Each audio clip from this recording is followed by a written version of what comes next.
good morning mga kagulong. It's another day, another video na naman tayo. Ayan, at nagmamadali tayo kasi may event na naman ang Red Cross. Magdadive ulit tayo.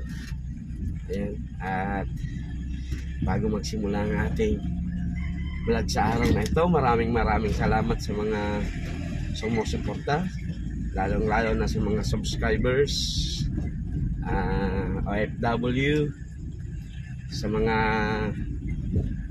kapatid ko, sa mga kapamilya, mga kaibigan. Maraming salamat sa inyong suporta. Ayan. At medyo maganda ang panahon. Ayan. Ang isip ko kanina maagang gigising, pero sa aking parang malakas ang ulan. Kaya din ako tumayo. Sabi ko, ay parang malakas ang ulan. Paglabas ko ngayon, walang ang ganda ng panahon. Sa panaginip siguro yun na malakas ang ulan. Alright, ayan, at nagmamadali na tayo kasi 5:18 na. 5:30 ang ko, may 12 minutes na lang tayo para sa full time ko. Alright, at sana samahan nyo po kami ngayon sa aming videos, at sana maging maganda ang panahon kasi yung venue na pupuntahan natin ay siguradong maraming tao, kasi ang Red Cross ay magbibigay na naman ng ayuda para sa mga kababayan nating Bicolano, at ito ay funded ng IFRC, International Federation of Red Crescent. Thank you. At siyempre kay Chairman Nick Gordon, maraming salamat.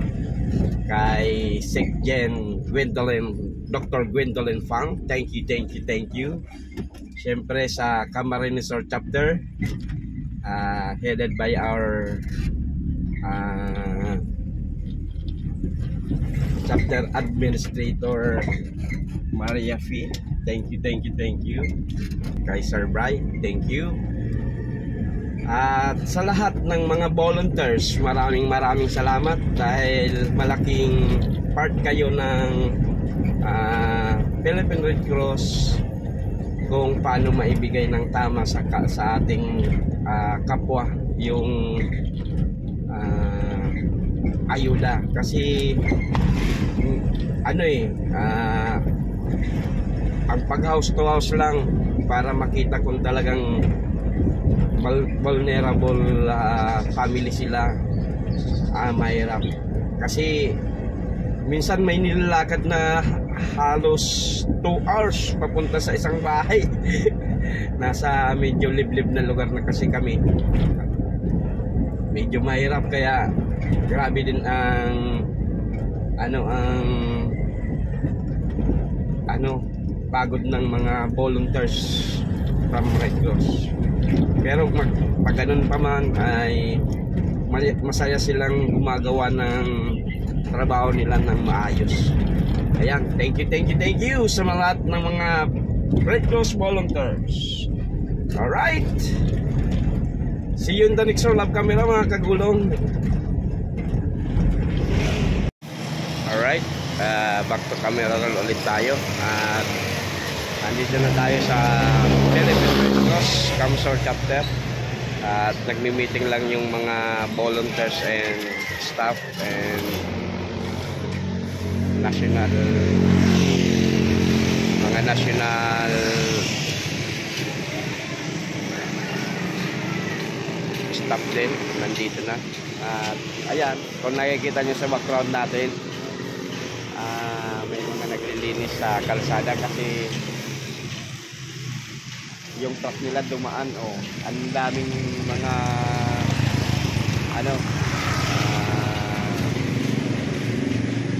mga bato, lupa na iniwan ng kanilang truck. Kaya dapat linisan nila yung kalsada na yan. Ayan. Oh.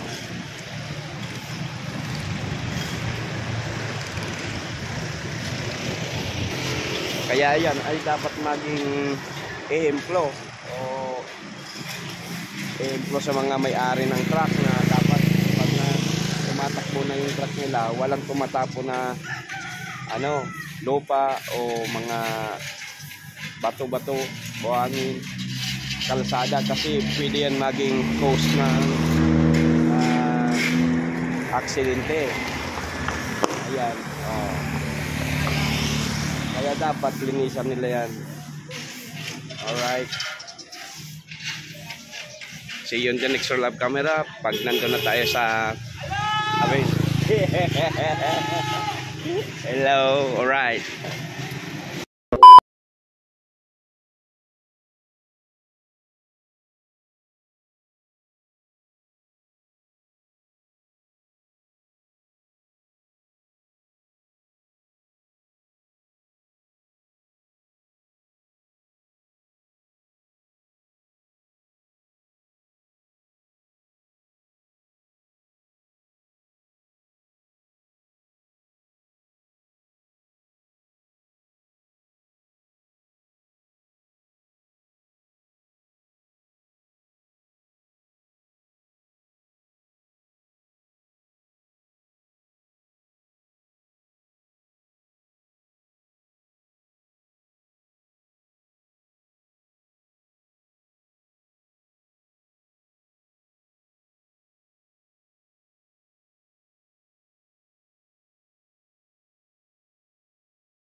water refilling supplies.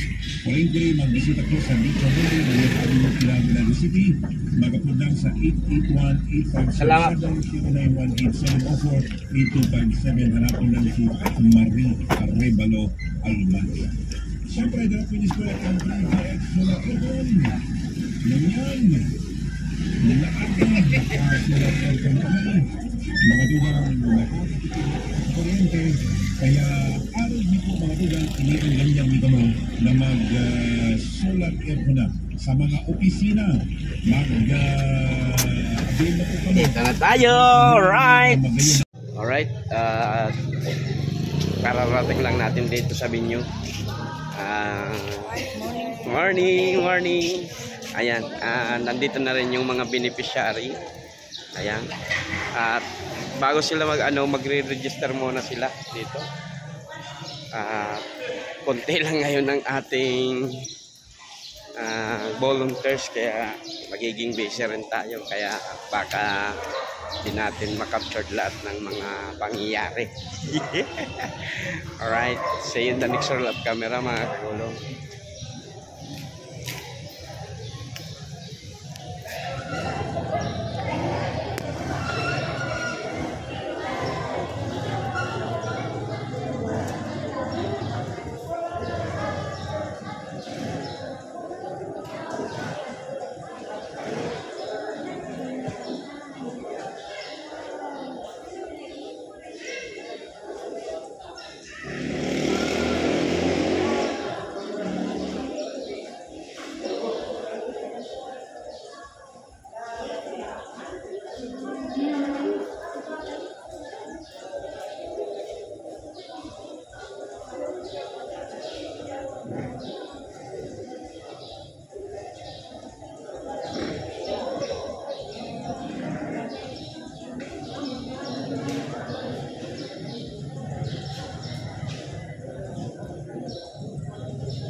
Gago! Alright, mamaya na lang po ulit pag nasimulan na natin ang ating pamimigay ng ayuda. Alright, nagsisimula na ang registration.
Alright, see you in the next roll of camera mga kagulang.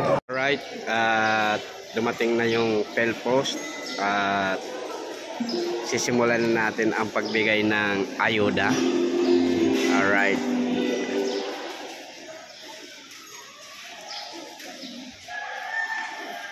Before we start po our program, inibitan ko po ang bagos magito para po sa tuyang opening prayer. Alright, at katatapos lang ng pag-pray at Philippine anthem saka yung Philippine Red Cross team.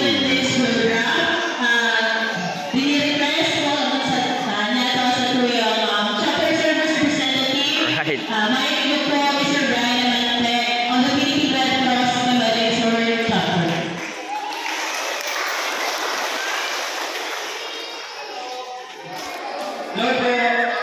Good morning.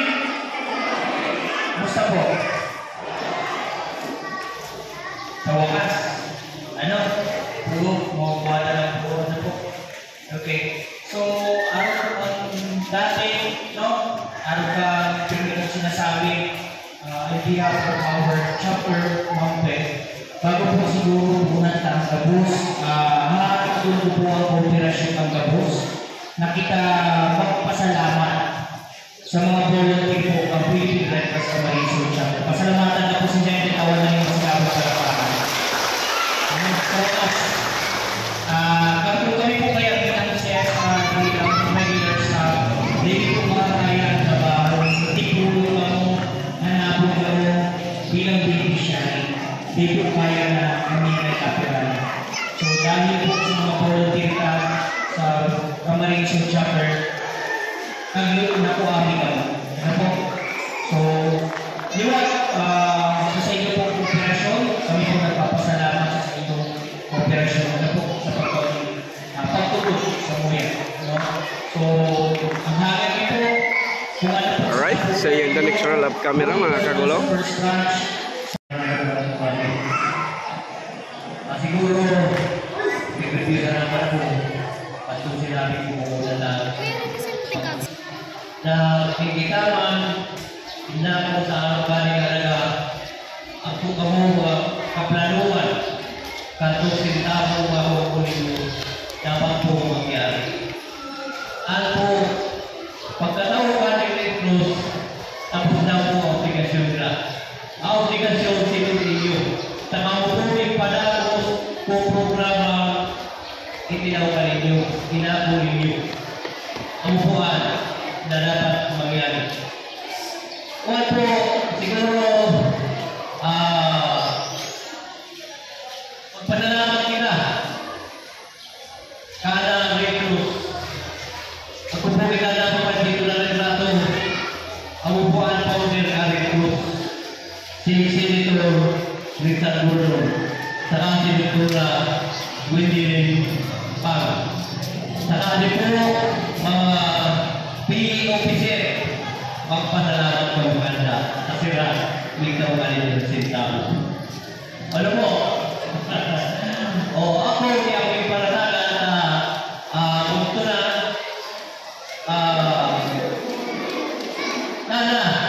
mangyari sumalil yung mga ko sa sumalil yung mga itinako programa sa kasi sa tupapig ng mga sinabi ninyo. Ang sarap po Diyos mo na naman po rin na po.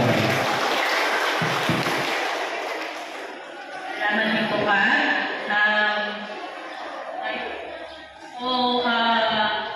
Orasyon pa po garo si Kapitan Talagay. So ngayon po, inaamunan po ang salot po sa samuyang Officer in Charge, Miss Maria Pipisa Majora, para po magpawin po i-cute address and inspiration message po para sa gabos. Good morning everyone! Maraming aga po. Ano po sa linggo na ang maraming aga. Thank you.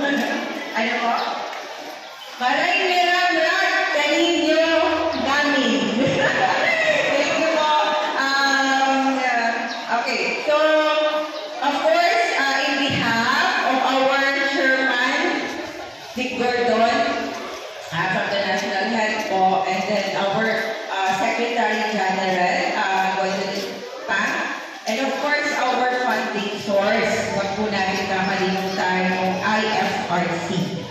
Okay po? IFRC po, siya po actually nagbigay ng ating donation through our secretary and then Big Gordon. And of course, chapter level po, we have our also chairman ng Board of Directors, Ma'am Marion Ligacion. And sa mga kaibahan ko po kanina, highlight silang maray ang ating pong volunteers. Kasi without them, hindi po ito mabubuo. Wala po tayo ngayon. And of course, our volunteers from the barangays, our municipality, which is our barangay. Okay po. Palakpakan po natin sila. Of course, our partners, PhilPost, headed by our head ng PhilPost po, Sir Mark, and yung mga girls po na kasama niya, na sila ang magbibigay po. Mag-aabot po sa inyo ng pera. Medyo nahirapan sila. Okay, so, another is, of course, our staff, working staff sa chapter. We have our chapter service representative na naglilid po sa ating mga volunteers. Huwag po din natin kalimutan yung presence nila, si Jess, and of course, Brian, and the rest of our volunteers. Meron tayo ditong presence ng ambulance. And of course, from the national headquarters, na sila rin po ang nagagabay sa atin on how to do this, on how to facilitate lahat po itong mga sa ground, yung mga ginagawa natin with the volunteers. We have Miss Aubrey and then Miss Dan. Okay? So, that's from the recovery unit po natin ng disaster management. So, as you all know, nasa recovery phase na tayo ng Christine. So, through the household livelihood assistance. Alright, see you in the next roll of camera mga kagulong. Alright, ito ang pinakaantay ng lahat, ang distribution. Nagpe-prepare lang ang ating mga tailor. Alright.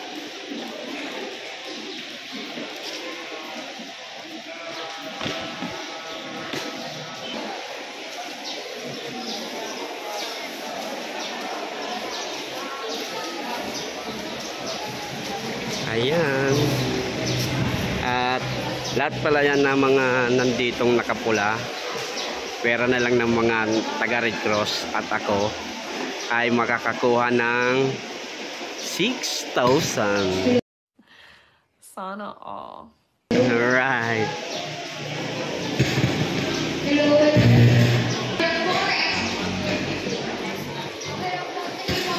I think pwede naman tayo mag-start sa pag-distribute natin ng cash. Okay? Okay, thank you po.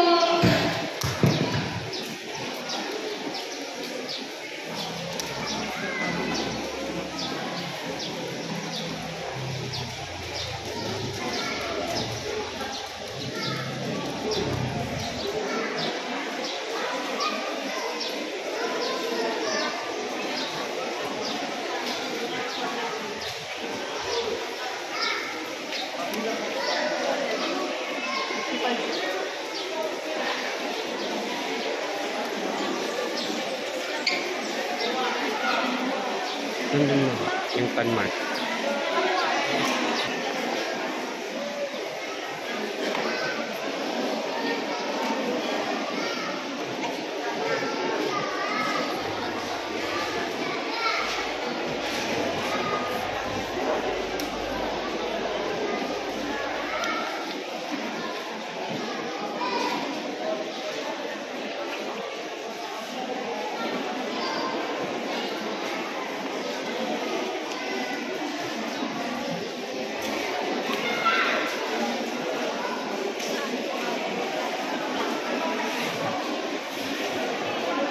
Alright, at may gagawin ako mga kagulong, yan na lang muna.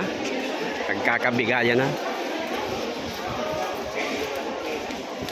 Picture na pala ako.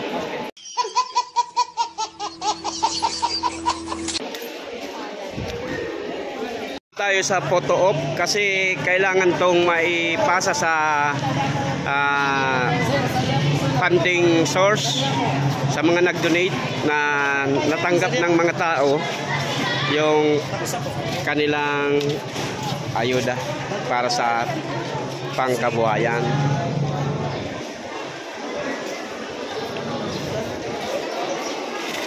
Ini yung envelope, ilag mo na muna sa baba, sir. Yan. Yan, kaya kailangan yan lahat sila pipicturean na hawak nilang pera kasi kailangan nating maipakita sa mga nag-donate, sa mga donors, lalo na sa funding institution tulad ng IFRC na naibigay natin ang pera sa kanilang sa mga beneficiary. Alright.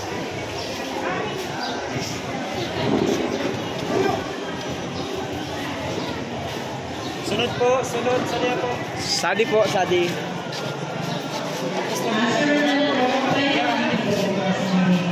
Tayo ka lang, ma'am, tayo. Ang umupo lang yung mga matatanda. Ipailing mo ng pangalan niya. Sige po. 1, 2.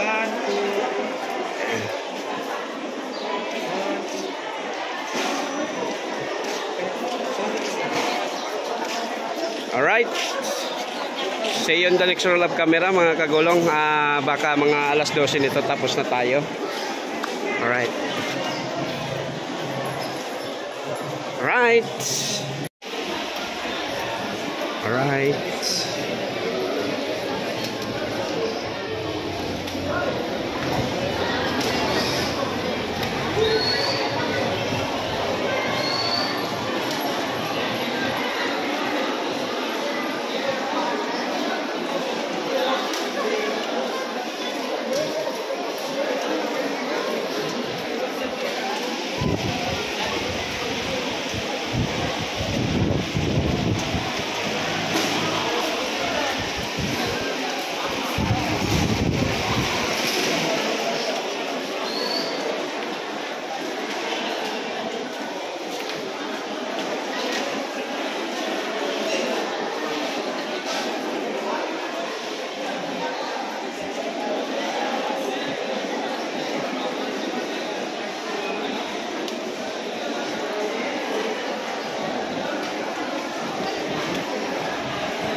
Alright, back to camera ulit tayo. Tapos na yung event natin. At syempre, bago tayo magtapos, maraming salamat sa mga nagtapos ng ating videos. At syempre sa mga subscribers, thank you. Sa mga magsa-subscribe pa, maraming salamat. Sa mga IFW, thank you. Sa aking mga kaibigan, kapamilya, at lahat ng mga kakilala, maraming salamat. At syempre sa mga volunteers ng Red Cross, thank you. At sana po nagustuhan nyo yung video natin sa araw na ito. Sana po nasa mabuting kalagayan, magandang kalusugan po kayo, mga kagulong. Hanggang sa muli. Sana po suportahan nyo po ang aking mga videos. Maraming salamat po. Malaking tulong na po yan sa akin at sa aking pamilya. Hanggang dito na lang. Maraming salamat. Diyos mabalos.